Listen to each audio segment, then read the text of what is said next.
of different clicks and squeaks for purposes that we believe are probably navigation and or hunting. Much like myself, whales are also highly social communicators, so all these wacky noises are a vital part of keeping the pod together. And the males of just a few species, including humpbacks, even sing. But new research shows that these males actually learn these songs from each other and can pass them halfway across the globe. Ellen Garland is an expert on this, and she's joining me from Scotland. I remember learning as a kid that whales could sing, and I always thought that it was super cool, but reading even more about your research specifically is absolutely fascinating.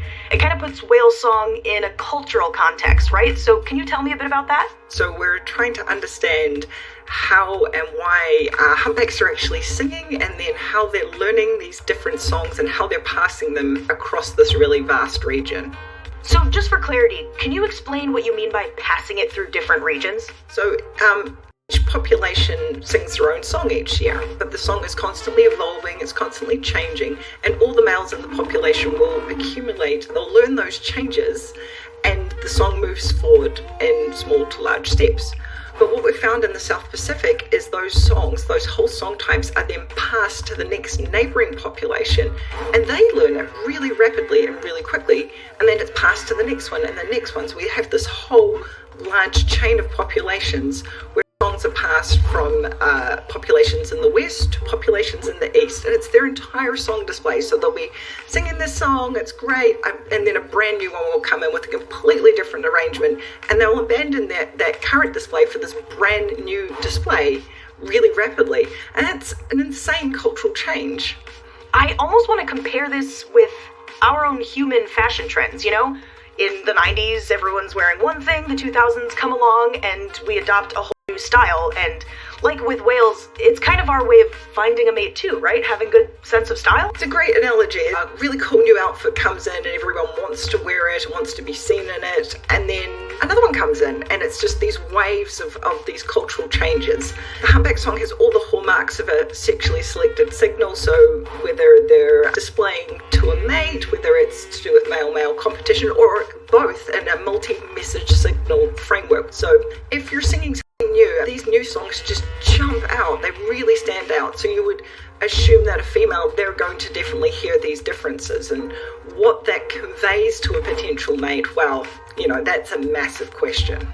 Now, I understand that the term culture can mean a couple different things, so can you explain what you mean when you say culture in this context? I define culture in a really broad sense as the shared behaviour or information within a community which is acquired through some form of social learning from specifics. So what we're talking about here is whales learning new songs, potentially from parents or peers.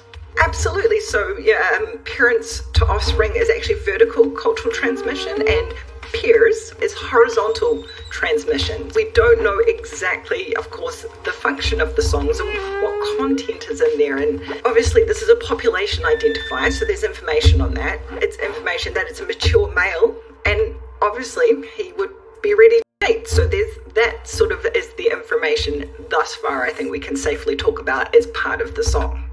Now, I understand you have some new research coming out. That is very exciting, so can you tell us a bit about that? During my PhD, we traced the cultural transmissions of these song types across the South Pacific. So songs started on the east coast of Australia and were passed in a sequential pattern across to French Polynesia, which is in the central South Pacific. And we looked over a decade, and there was this unidirectional pattern. It always went east. And we know from previous research and other researchers that songs are passed from the west coast of Australia to the east coast of Australia. So we have this huge transmission network from the west coast of Australia across to the central South Pacific. And the next piece of that puzzle is to look from the central South Pacific to the west coast of South America. And so we have traced the song types spreading from French Polynesia to the west coast of South America into the Ecuadorian population. So now we have song types that will spread across the entire South Pacific and almost around half the globe. It's in a phenomenal cultural connectivity network we've got going here. To hear that humpback songs are learned and then passed right across the Pacific is just fascinating. What's the next thing you're hoping to find out? To learn a new song type, you've got to be in acoustic contact. You've got to be able to hear each other. And we think with humpback song it only transmits tens of kilometers in the water, so it's not going the full ocean basin. So there's obviously some connections, perhaps on the Antarctic Peninsula, but trying to understand how these populations across this vast region are actually interacting. Just because they're sharing song doesn't mean they're potentially breeding, or are they? So it's a lot of interesting sort of population understandings going on there. But also, does the song continue? Do we have this huge full polar transmission around that southern hemisphere? So what I'm also wondering is, can this research be used to help us protect whales? In the South Pacific, we still have what are classified as endangered populations. So understanding the connectivity between these endangered populations is really important. Song seems to be a really sensitive indicator of these connection events, of these movements and potential meetings between the whales. So it may help feed into some of these conservation measures. We just touched on how Ellen's research can help protect whales, and now I'm off to meet Sophie Van Paris, whose team is trying to do exactly that by listening for whales just along the coast. Hi, Sophie. Hi. It is so wonderful to meet you. Wonderful to meet you too. Come on in. Thank you so much. So I'm Sophie Van Paris. I run the Passive Acoustics Research Program here at the Northeast Fisheries Science Center. Right now, you're in one of our acoustics labs with all the equipment that we use to do our research. I've been hearing a bit about how complex whale cultures can be and how vocal they can be as well, but I understand that you're listening to whales for a totally different reason, right? Ship strikes are lethal to whales, can often be lethal to whales, and they're one of the two main sources of whale deaths. The other one is entanglement and fishing gear. So ship strike is a real major concern, especially for the North Atlantic right whale. That's a critically endangered species. Absolutely. Yeah. So you have a whole network of hydrophones along the Atlantic coast of the U.S. listening for whales and ships and all of these other noises. So do you have what we can take a look at? Absolutely, for sure. So there's two different types of recordings that we make. Right. We call them archival. When we throw something like this out into the bottom of the ocean, we anchor it down with a weight, and when we want to go back and release them, we send a signal to them underwater. And so this will pop up, and our acoustic recorder, which has been down in the ocean for about 5 months, and this is the hydrophone here, recording everything it hears, will come to the surface. So what exactly are the kinds of things you're picking up using these hydrophones? Everything. So we listen to what we call soundscapes. Any whales that are making sounds, any seals that are making sounds, any fish that are making sounds, shrimp even make sounds. You can hear boats, you can hear underwater explosions or seismic activity, and you can hear rain, hear underwater earthquakes. So we listen to everything and anything that happens underwater. So we'll have some in the Gulf of Maine listening for right whales because they're endangered and there's a big problem there. We'll have them in wind energy areas prior to when there's going to be turbines that are being built.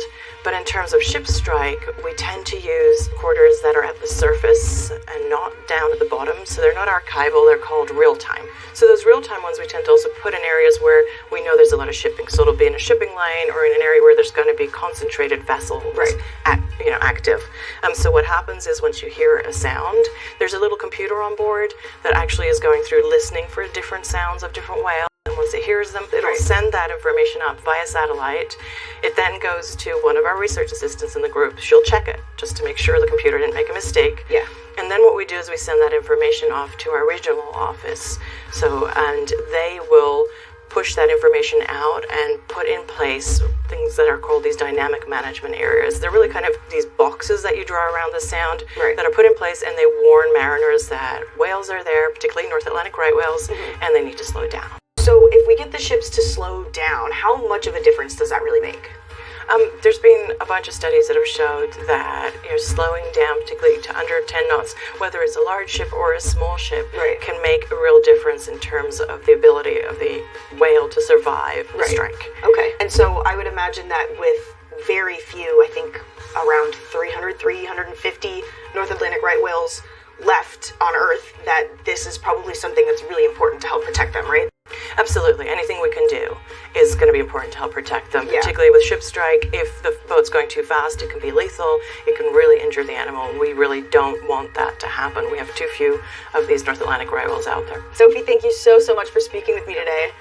Your work is absolutely inspiring. There you have it. Whales learn songs just like we do, with people like Ellen tracking how the songs are changing and evolving. And that, in turn, helps people like Sophie find ways to better protect them and potentially save them from extinction.